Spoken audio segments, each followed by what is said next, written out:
আজ 22শে শ্রাবণ।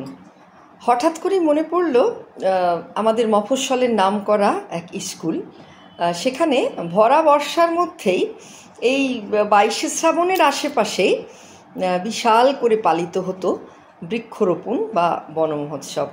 আমরাও সামিল হতাম কিন্তু নাচে গানে আবৃত্তিতে এই স্কুলের বন মহোৎসবে। সেই রবি ঠাকুরের সেই সুন্দর বৃক্ষরোপণ বা বন মহোৎসবের গানটা খুব মনে পড়ছিল সকাল থেকে।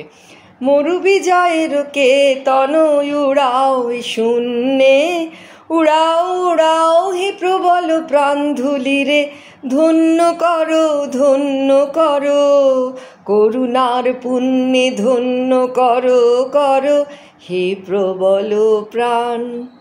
হ্যাঁ, কি সেই প্রবল প্রাণ বলুন তো? বৃক্ষ, গাছ, মানে সবুজ।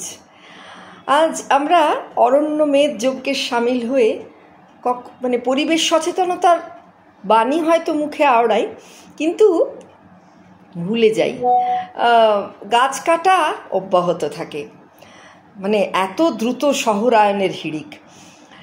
আর তখনই মনে পড়ে যে আজকের দিনটাতে, মানে 22শে শ্রাবণে শান্তিনিকেতনের গাছ লাগানোর কথা।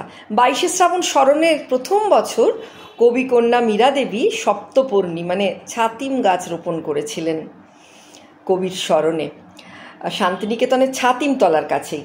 সেদিন বৃক্ষরোপণ হয়েছিল সেখানকার চারপাশের গ্রামগুলিতেও। সংবাদটি প্রকাশিত হয় বিশ্বভারতী নিউজের সে বছরের সেপ্টেম্বর সংখ্যায়। সেই থেকে প্রতি বছর কবির আশ্রমে এবং আশপাশের এলাকায় বৃক্ষরোপণ উৎসব চলেই আসছে 22শে শ্রাবণে।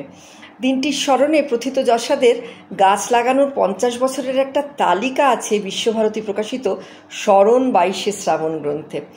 আচার্য অবনীন্দ্রনাথ ঠাকুর বৃক্ষরোপণ করেছিলেন হাসপাতাল এলাকায়, ইন্দিরা দেবী রতনকুঠিতে, পুত্রবধূ প্রতিমা দেবী কলা ভবন ছাত্রাবাসের সামনে, পূর্বপল্লী অতিথি নিবাসের সামনে বৃক্ষরোপণ করেন চারুচন্দ্র ভট্টাচার্য, সত্যেন্দ্রনাথ বসু লাল বাঁধে, প্রভাত কুমার মুখোপাধ্যায় গুরুপল্লীতে, আর অধ্যাপক হুমায়ুন কবির খেলার মাঠে গাছ লাগিয়েছিলেন। এছাড়াও সুরেন্দ্রনাথ কর পারিজাত গাছ লাগান নবনন্দনের সামনে, প্রধান লাইব্রেরির সামনে ভূর্জপত্র লাগান অধ্যাপক তান ইউন সান, পুরনো খেলার মাঠে কদম গাছ লাগান প্রবোধচন্দ্র সেন, আচার্য সুনীতি কুমার চট্টোপাধ্যায় লাগিয়েছিলেন নাগকেশর সন্তোষালয়ের সামনে, আর মৈত্রেয়ী দেবী লাগান স্বর্ণচাপা গাছ কলাভবন এবং সঙ্গীত ভবনের প্রাঙ্গণে।